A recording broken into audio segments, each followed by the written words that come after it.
Assalamualaikum warahmatullahi wabarakatuh.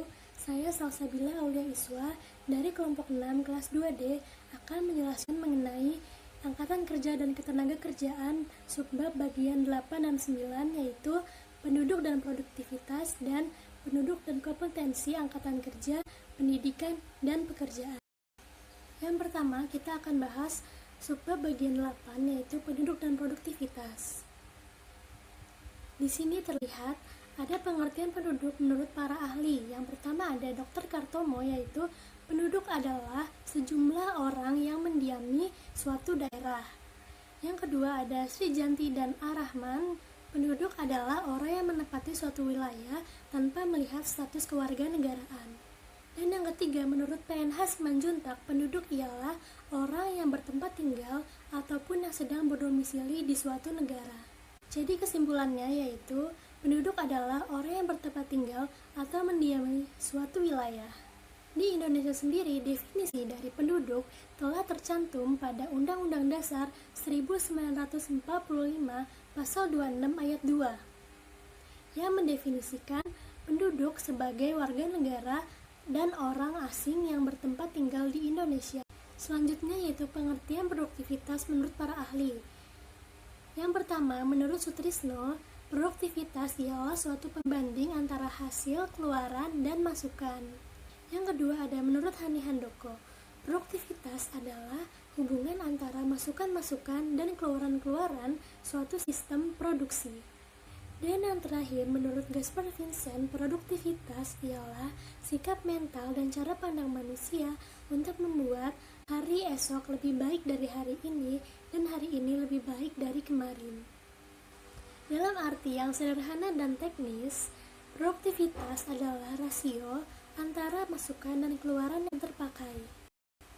Dan menurut KBBI, produktivitas adalah kemampuan untuk menghasilkan sesuatu. Jadi kesimpulannya, produktivitas adalah perbandingan antara yang dikeluarkan dan yang didapat yang bertujuan untuk menghasilkan sesuatu. Nah, produktivitas penduduk itu apa sih?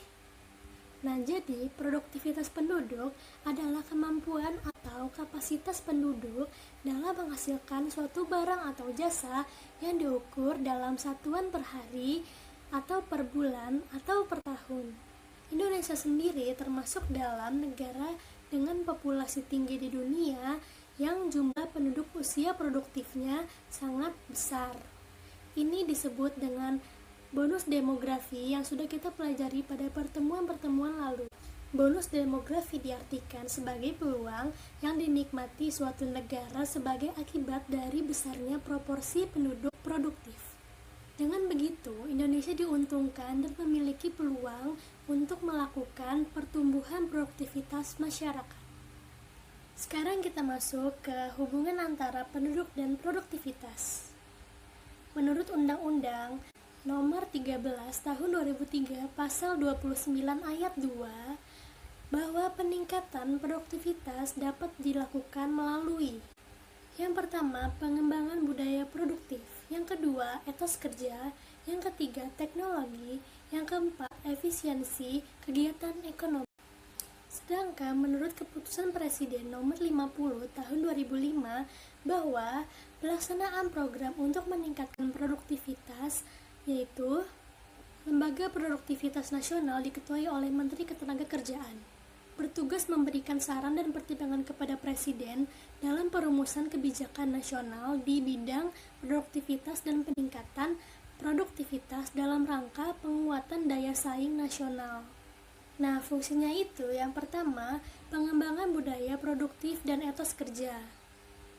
Yang kedua itu, pengembangan jejaring informasi peningkatan produktivitas. Yang ketiga, pengembangan sistem dan teknologi peningkatan produktivitas. Dan yang terakhir ada peningkatan kerjasama di bidang produktivitas dengan lembaga-lembaga atau organisasi-organisasi internasional. Sekarang kita masuk ke subbab 9, yaitu penduduk dan kompetensi angkatan kerja, pendidikan, dan pekerjaan. Yang pertama ada kompetensi kerja. Apa sih kompetensi kerja itu?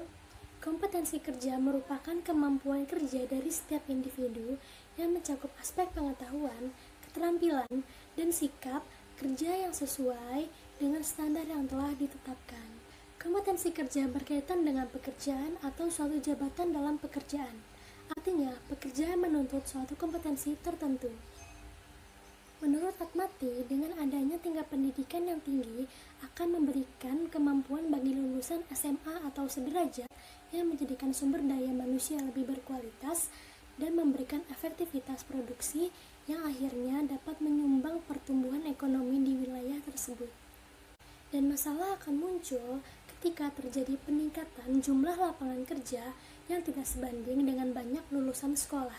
Tingginya angka pengangguran tidak hanya menimbulkan masalah di bidang ekonomi, tetapi juga masalah di bidang sosial seperti kemiskinan dan kerawanan. Melalui program pelatihan vokasi di Balai Pelatihan Kerja dan pemagangan berbasis kompetensi di perusahaan, Kementerian Ketenagakerjaan mengupayakan untuk meningkatkan daya saing pekerja di Indonesia. Untuk menjaga kualitas tenaga kerja, dilaksanakan juga program sertifikasi kompetensi. Pelaksanaan dilakukan Lembaga Sertifikasi Profesi atau LSP yang berada di bawah pengawasan Badan Nasional Sertifikasi Profesi atau BNSP. Dikatakan oleh Kementerian Ketenagakerjaan bahwa cara tersebut bertujuan untuk membantu lulusan pendidikan Indonesia yang dihadapkan pada problem mismatch dan underqualification. Nah, apa sih mismatch dan underqualification itu?